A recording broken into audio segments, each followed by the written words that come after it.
So partnering with Frederick Irvin School came about 6 months ago. The conversation was already ongoing when I joined the company about a year ago. And then I got a call from Alison Robbins, who was finally ready to kick it off with the Sustainability Committee. I had a few concerns about how I was going to organise Containers for Change at the school, considering we have quite a large campus and we had never done any recycling before. So I had lots of concerns about smells and about, students not doing the right thing. And Surly was so helpful. So we partner with about 28 schools in the Peel and Rockingham region. And we provide bins, we drop them off, we have a big truck, we pick them up when they're full, ready to be processed, and then we just transfer the refunds to their member number, and they can then use it however they see fit. So our committee is student-led, of about 20 students all the way from year 7 to year 12. I do run the meetings, but it is led by Phoebe Hull, our sustainable prefect. But the students will come to me, they'll ask me for the bin rubbish pickers, they'll come and ask me for gloves. They go around with their friends who aren't even part of the committee and they help pick up just general rubbish. But it is a student-led committee, and it was their push to get things going. And it did take quite a while at the start of the year, but by April we had the Containers for Change running at the school, and all of the students who were on the committee were involved, as well as their friends. So we had quite a few students helping out. I'm on the Sustainability Committee, and every week, or every second Friday, we go to collect the containers from the white bins and also the yellow bins, and we sort through them, and then we put them into the white bins to make sure that we have every container and to make sure nothing goes into landfill. Well, at the beginning of the year we didn't have any form of recycling at all, so we kind of wanted to get up and running with recycling cans, because that was kind of the biggest thing at the moment. So then that's where we introduced the Containers for Change. It was kind of the organisation that we found. So we started promoting with posters, and then so all of us in the committee would stand outside the bins and just say, instead of putting your container in a normal bin, put it in the Containers for Change bin, because that money can go back to our school and things that we can do in the community.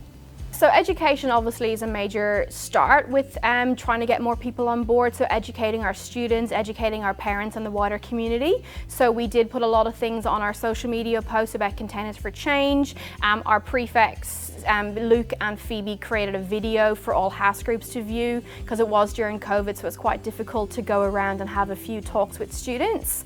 But constant posts on our social media platforms like Facebook and Instagram was quite helpful, and getting information out on the newsletter for our parents to see that we're involved with Containers for Change. And over the past year, 6 months, all the way up into term 3, we've seen a gradual increase of the students and the parents wanting to get involved. So it's been really successful. Probably the largest challenge was just trying to get everybody involved in the beginning, because it was quite hard, as we couldn't, like I said earlier, we couldn't talk to other year groups because of the restrictions with COVID. But after that it was pretty smooth, and then we just kind of had to get everybody on board with it all, really. At the start we did have some general waste going into the Containers for Change bins, but after those kids getting told off, we didn't really have anything else like that happen again. We've got each term we have a focus month for the schools, so each term we sort of highlight the top 5, is it Sally? Yeah, top five schools and how much they've collected. So a little bit of a competition there, and just more, not so much competition, but highlighting who's doing the best to try and encourage the other schools where the interest of those schools might be lacking. You sort of see, okay, this is the benefit we could be getting out of the program if we really take advantage of it. So collectively, all our partner schools have collected, we're about to hit 300,000 containers since the scheme started. And with Frederick Irvin, for example, in the 6 months they've partnered with us, they're already climbing the ladder and they've done 5,000 containers, which is a great result. So they were one of the top 5 collectors in term 3 this year as well. It was a great result. So the students were very proud of that, which I think really boosted the confidence, because a lot of the Sustainable Committee felt like students weren't doing the right thing. But turns out when we did our bins every second week that we were seeing full 4 to 5 bins full a week, which was really, really good. Even though a lot of businesses might look at it and sort of say there's not a whole lot of volume opportunity there, it's not just about the volume, it's sort of encouraging, educating the younger generation, ensure the scheme continues to see success going forward. And it's not just, looking at the volume you're getting out of that one partner. It's, you might be getting parents who have got their kids coming to the school, maybe they might be enthused to start using an RPO outside of your bins, and then you've got more customers coming through your depots. So there's a lot more benefit to it than just the containers you're getting out of the school. It's about educating the younger generation and all the that awareness sort of stuff. So, and it just feels good.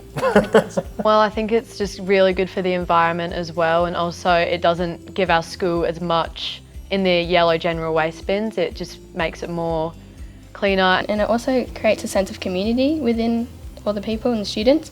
So it just helped us get to know other students in the school. And also, if someone in the committee has an idea, we can start putting that together, and then if it's good, we can go from there and just make it a whole school thing.